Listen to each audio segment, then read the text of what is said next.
Il est 7h10 et vous partez, Maya. Très vite. Vous partez Parce très que je vite pars loin.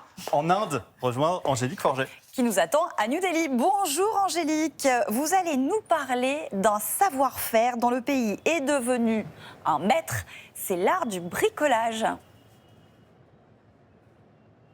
Bonjour Maya, et oui, que vous ayez déjà eu la chance de venir voyager ici ou non, eh bien tout le monde le sait, l'Inde c'est le pays du système D, de la débrouille, du rafistolage. Ici on fabrique tout à partir de rien.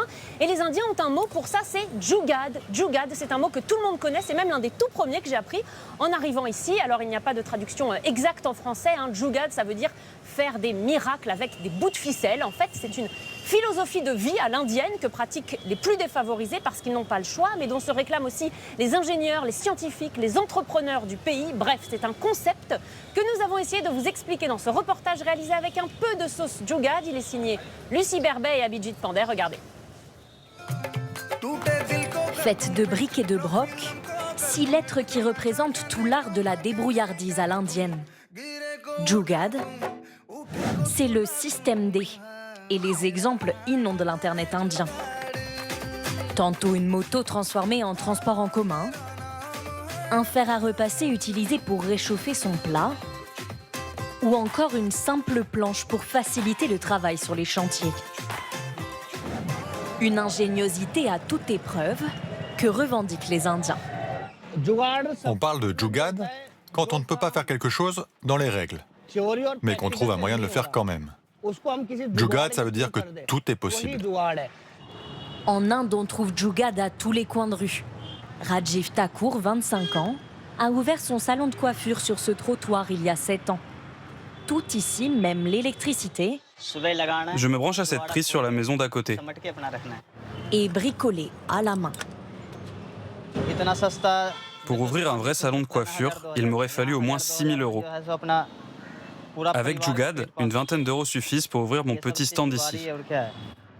Faire beaucoup avec rien, c'est la mission que s'est donnée cette association nommée Jugaad. Qu'est-ce que tu fais? Un petit sac.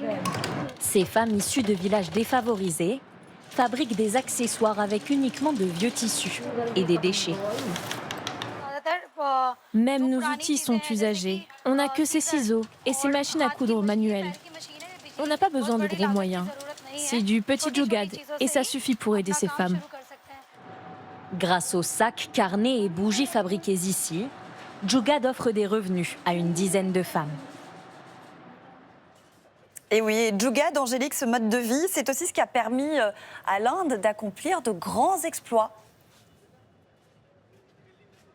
Et oui, et c'est ça qui est surprenant. L'Inde, c'est à la fois le pays du Jugaad et c'est celui qui envoie une sonde sur le pôle sud de la Lune. C'est celui qui compte parmi les meilleurs ingénieurs de la planète, celui qui est en pointe de l'industrie pharmaceutique. Mais pour beaucoup, eh bien, ce n'est pas antinomique. C'est justement parce que l'Inde est le pays du Jugaad qu'elle réussit de tels exploits. Parce qu'avec moins de moyens financiers qu'en Occident, ici, il faut toujours trouver des solutions. Cela pousse à la réflexion, au dépassement de soi. Et ça marche. Ce qui est sûr ici, c'est que les problèmes trouvent toujours des solutions. Merci beaucoup Angélique et bonne journée au pays du Jugaad dont on ferait bien de s'inspirer parfois. Vous avez absolument raison.